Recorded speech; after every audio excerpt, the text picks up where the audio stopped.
When you're a dealership in a small town, like you said, the town kind of the heart beats around that dealership. It really becomes a major player, like you said, from sponsoring school and church activities to being a member of the Chamber of Commerce, of course, and so forth, right? I was president of the Chamber of Commerce. You're watching the Spotlight Network, starring Hollywood's newsman, And if you're just Logan to Crawford. investigators, they now believe a single member. He works with TV and film legends. And now, Logan's shining the spotlight on the world's top emerging authors and creators. International were abducted. This is Spotlight with Logan Crawford, streaming on Roku, Apple TV, and Amazon Fire TV. I'm Logan Crawford, and right now on Spotlight, we're diving deep into the cutthroat world of family business with a terrific author. His name is Sam Markley. He has penned a wonderful book, a gripping saga called Showroom, the saga of a family, a car business, and the 7 deadly sins. This isn't just another book about business. It's a raw, emotional journey through 3 decades of triumph, betrayal, and the ultimate fight for survival in the automotive industry. We're delighted to have this very talented author join us here today. We thank the team at Bookside Press for helping us put him on TV today, and we ask viewers like you to support authors like him by subscribing to our channel and by purchasing his amazing book. The links are below this interview. Sam, thank you so much for joining us here today. Well, thank you for having me. I'm actually very impressed with the fact that you're talking to me. Well, we're impressed to have you on the show. Your book is terrific. And talk to us a little bit about why you decided to write this book and tell the story. Well, I graduated from Merrimack College back in 1968, and I went to work for NASA for a number of years, and I was the editor there. And then I wrote a book for the Department of Transportation, and I wrote a lot of articles for different magazines. And I had a sports column in the local newspaper, so I enjoy writing. And I did write a book before this one called The House Shaken, and it got a lot of good press. So I just decided to give my father was still alive then when I first started this, and I wanted him to know that I was thinking of him, and I'm going to give him some good press. Yeah, absolutely. Absolutely. What was it like having this car dealership in the family? I guess it was both the best of times and the worst of times, right? Yeah, I grew up with it. My father came from Manchester, Connecticut. He attended Boston University, and I guess it was probably the late 30s.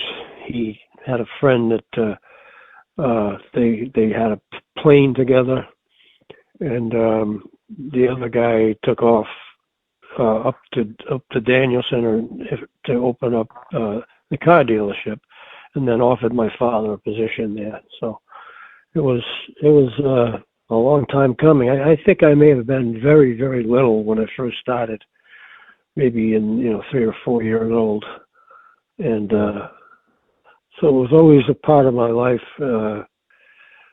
He sponsored a lot of local baseball and basketball teams and things like that, and I played a lot of baseball and basketball, so I was always part of that. And he was very generous with his millions. I'm not sure if that's an accurate total, but he gave a lot of money to charities. Fortunately, I've kept going with that because I thought that was a great thing. Absolutely, absolutely. You write about the 7 deadly sins when it comes to family businesses. What do you feel is the most destructive? Well, ironically, I had a feeling you were going to ask that question. And I went and did some research on the 7 deadly sins. Do you want all 7 of them? No, you can give me the one you think stands out that you think is the most important for people who are engaging in family business or thinking about engaging in family business to be aware of. There's sloth, greed, Yeah. gluttony, envy. Envy might be a good one. It's a selfish sadness at the prosperity of others, often accompanied by a desire to deprive them of their good fortune. It can lead Hmm. to malicious actions and hatred. Yeah. That probably pretty well covers it. Yeah, absolutely. Absolutely. Talk to us about Sean Cassidy and that fateful decision to exit the Turnpike in 1974. What was going on through his mind? Well, there are 3 Chevrolet dealers in our northeastern corner. Ours, one in Putnam, which is 10 miles from here, and one in Moosup, which is 10 miles in the other direction. And I was friends with both dealers because we went to a lot of dealer meetings together and et cetera, and got to know each other's families and things. But I was going up to Moosup to see Peter Dish, who was the dealer up there, and I had heard that he had, sold a dealership. And I couldn't believe it because Peter was, pretty dynamic person. But that's why I took that road up there, and I saw the empty building, and the Moosup is a very small town to start with, and when the dealership closed, it's almost like the whole town closed. So that's the beginning of the novel. Yeah. I don't know if I wanted to give Peter credit or what, but Wonderful, wonderful. You're 3 decades in the automotive industry. What was the biggest change you saw in No 3 shit. decades or however many decades it actually Oh, was? okay. Well, I think the book, states that the roughest years were the Jimmy Carter years, when he was president, because of the problem with the gasoline and all this kind of stuff. And we had a gas station right next to our dealership, and because of the shortage of gas in northeastern Connecticut, a lot of people were going to that gas station. And they would form a line in front of the gas station, right in front of our driveways, and most of the people couldn't even get into our dealership because of that. And but we survived somehow, and he left office, and Ronald Reagan took over, and things went crazy. Yeah, a lot better under Reagan than under Carter, that's for sure, right? Yeah. Oh yeah, it was Oh, yeah. very good. We had a lot of business after that. That's when we had our best years, and we had contests every year with Chevrolet, and we Yeah. won a lot of those contests. We won trips to Hawaii and to Europe and Bermuda. It was a really, really good time to be in the car business. Yeah, yeah. The car business has changed over the years. You don't see as many family dealerships like you guys had nowadays. It just seems like it's a little more impersonal. It's more about the bottom line, and it's more about making a fast buck rather than building a relationship where people will come every couple of years, trade in their car, get a new car. Right. I have the same car that I had when I sold the dealership, so I'm not one to change every day. It's a Chevrolet Equinox, and it's a beautiful car, and it's been terrific. And my wife has a Chevrolet also, and most of my nephews have Chevrolets, and we stuck with our name mostly. If anybody drives in my driveway and they're not driving a Chevrolet, I tell them to move the car. That's funny. You're very, very brand loyal. Chevrolet had some tough years. It seems to be doing a little bit better now, right? Yeah. I listen to the commercials still. I hear this commercial about Ford trucks are the best-selling trucks for the last 40 years, and I'm going, what? Not northeastern Connecticut, they weren't. Right. Exactly. What do you hope readers take away from the story? What do you hope they learn about the car business, about the family, about success, about family business?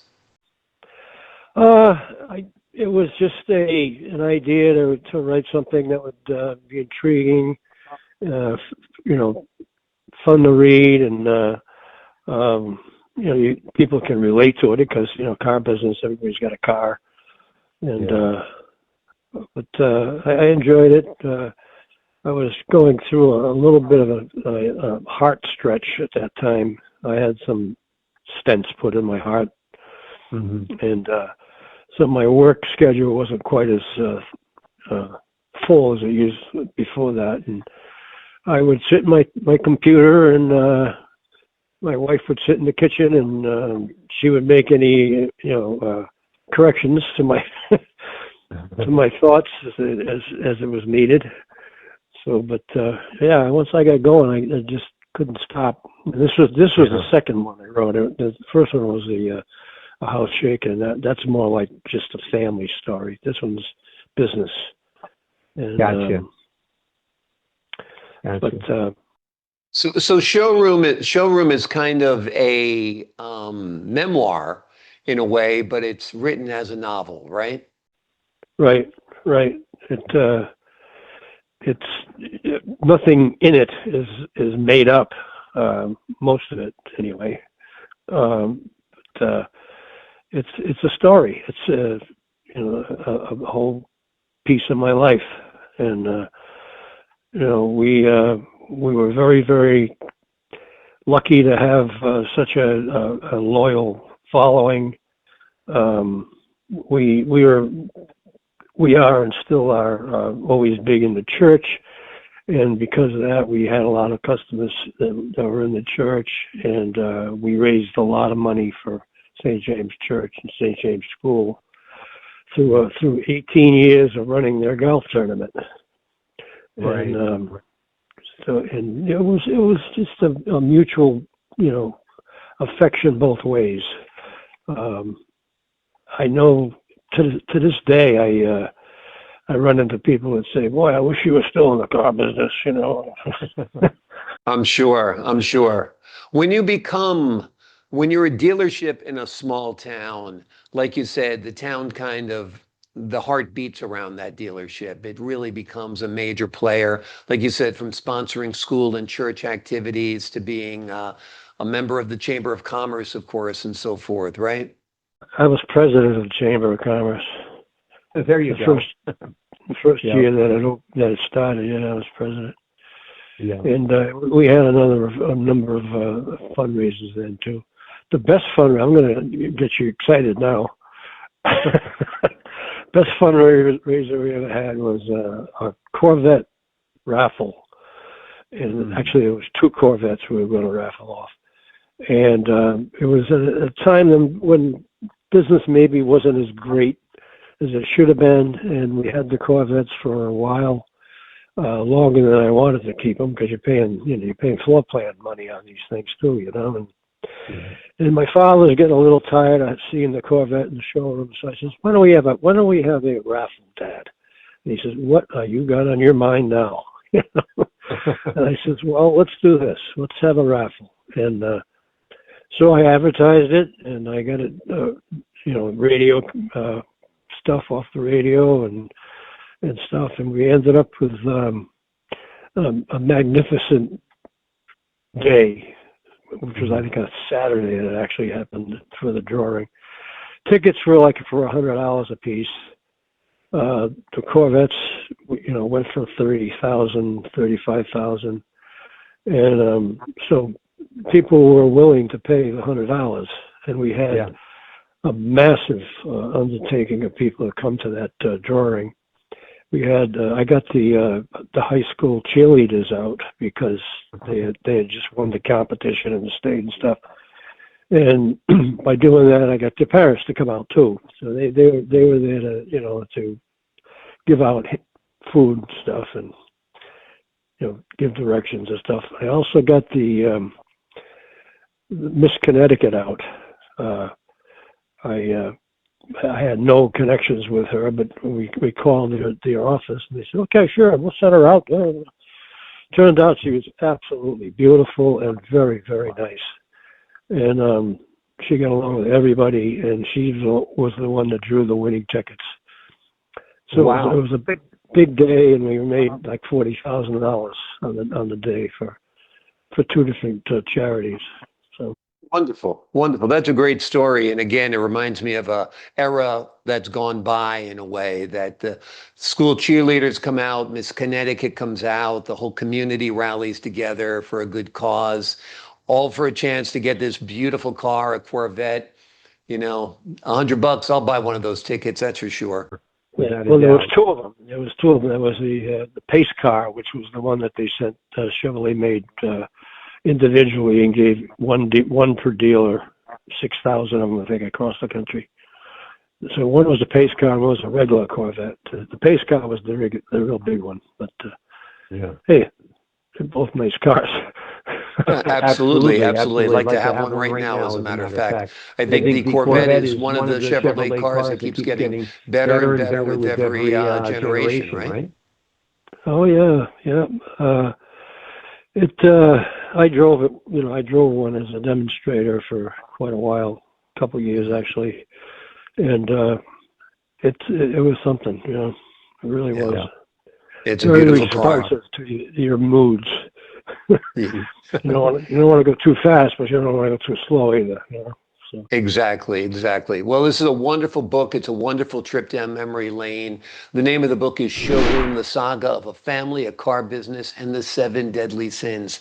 It's not just another book about business. This is a beautiful novel that is kind of a memoir that tells Sam's remarkable story working at and owning a car dealership in Eastern Connecticut during the height of wonderful car dealerships like his. Sam, thank you so much for joining me here today.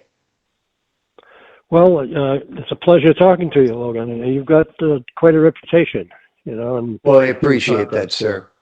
Yeah, I was scared to death that I'd be overwhelmed, but you were very nice. So. Well, I appreciate that, and right back at you. It was wonderful talking to you. To the folks at home, I'm Logan Crawford, thanking you for your time this time. Until next time.